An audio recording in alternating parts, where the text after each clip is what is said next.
Kita ke informasi selanjutnya, pemirsa. Rangkaian kerusuhan di Perancis telah terjadi sejak akhir Juni lalu dan belum ada tanda-tanda akan berakhir. Kerusuhan dipicu oleh penembakan remaja keturunan Aljazair, Maroko oleh polisi.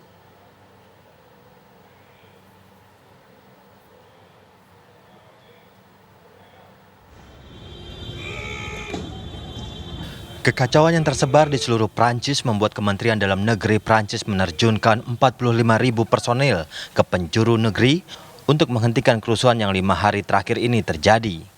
Dari penyebaran puluhan ribu personil tersebut, aparat menangkap 719 orang di berbagai kota Prancis. Kerusuhan terjadi setelah Selasa lalu seorang remaja usia 17 tahun bernama Nahel ditembak polisi dan tewas setelah dicegat polisi di tengah jalan. Nahel merupakan remaja dengan orang tua berdarah Aljazair dan Maroko. Kabar kematian Nahel di Nanterre tersebut membakar amarah massa yang dimulai dengan kerusuhan di penjara. Kerusuhan lalu menyebar ke berbagai kota di Prancis termasuk di Paris.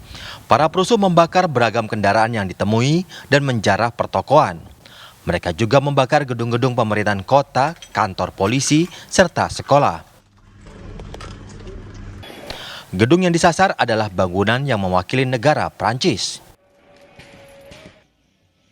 Kerusuhan itu membuat Presiden Emmanuel Macron menunda kunjungan kenegaraan ke Jerman yang harusnya dilakukan hari ini.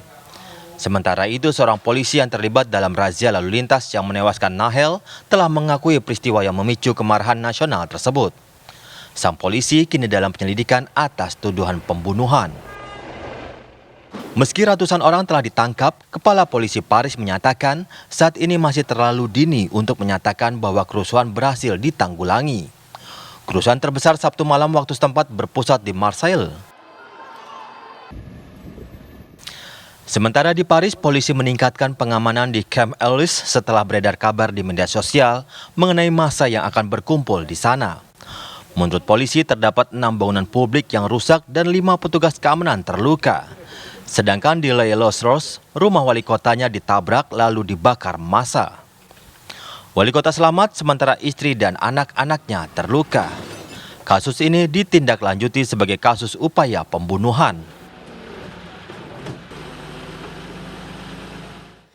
Ya, lalu bagaimana kondisi terkini di Paris, Prancis? Kita tanyakan kepada Eka Monkar, warga negara Indonesia yang saat ini berada di Prancis. Selamat pagi waktu Jakarta, selamat malam waktu Prancis, Mbak Eka. Selamat malam waktu Paris, ya. Baik, Mbak Eka, ya. bisa dijelaskan ini posisi Mbak Eka sekarang ada di mana dan bagaimana kondisi di kota saat ini? Oke, saya kebetulan berada di Paris. Kondisi di Paris saat ini cukup aman dan tidak ada lagi bakar-bakaran.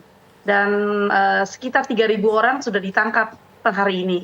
45.000 polisi dikerahkan untuk menjaga seluruh daerah-daerah yang sensitif. Malam ini kabar terbaru bahkan ada 11 orang yang ditangkap di Paris. Situasi dan keadaan sudah tidak ada lagi bakar-bakar dan sekarang pemerintah Prancis memperketat keamanan di berbagai daerah. Dan di Paris sendiri sebetulnya tidak ada apa-apa lagi. Bahkan saat ini hari ini ada Paris Fashion Week ya, dan saya juga tadi keluar untuk melihat updated situation apa yang terjadi di kota Paris.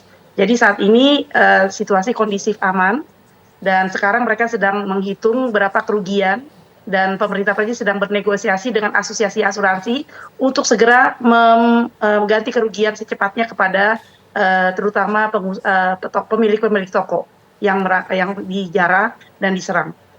Baik, Mbak Eka, Anda katakan ini di Paris saat ini sudah aman, namun ada pengetatan keamanan. Ini berarti jika Anda saat ini beraktivitas keluar, ini masih banyak kepolisian atau pengamanan yang berpatroli di Paris. Apakah seperti itu kondisinya? Sebetulnya tidak semua tempat ya. Tadi saya ke Trocadero, ke Eiffel Tower, itu saya sama sekali tidak melihat banyak polisi. Dan saya juga cukup merasa safe ya, karena juga banyak turis, banyak semua. Jadi menurut saya polisi di sini lebih mengerahkan ke daerah-daerah yang sangat sensitif. Karena Intramuros di Paris bagaimanapun juga selalu terjaga aman, walaupun ada atau tidak ada kejadian yang beberapa hari yang lalu. Dan Paris selalu ada pelang Fiji Pirat ya, yang dikerahkan. Nah, jadi saat ini situasi sebetulnya di kota Paris sama sekali tidak terkena impact dibandingkan di daerah-daerah yang sebetulnya sekarang pun juga sekarang sudah tenang karena banyak orang yang sudah ditangkap juga dan sekarang sedang diproses di pengadilan. Baik, ini berarti secara keseluruhan Paris sudah bisa dibilang aman. Namun dari informasi mungkin yang Anda bisa dapatkan, ini saat ini di kota-kota mana saja yang bisa dibilang kondisinya masih cukup rawan, begitu Mbak Eka?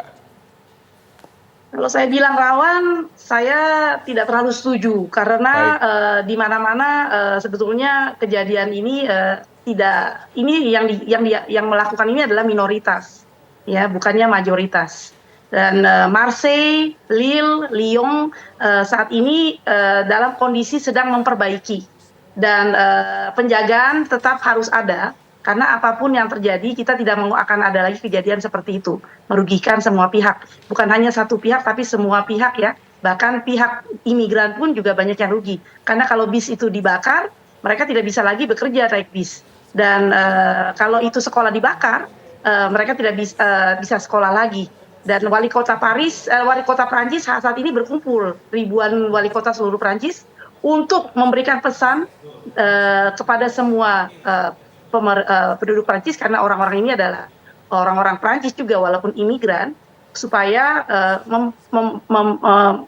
memikirkan konsekuensi karena kalau ini semua terjadi yang rugi adalah kita semua karena yang harus membayar kerugian itu adalah pajak dari orang-orang yang bekerja terutama orang tua mereka. Baik. Baik, tapi apakah ada informasi mengenai aksi lanjutan atau diperkirakan akan sepenuhnya selesai aksi-aksi yang akan terjadi ini? Presiden Macron sudah memberikan ultimatum kalau keamanan harus dikuatkan di seluruh daerah-daerah pinggiran Prancis, pinggiran Paris ya, terutama daerah-daerah yang sudah terkena.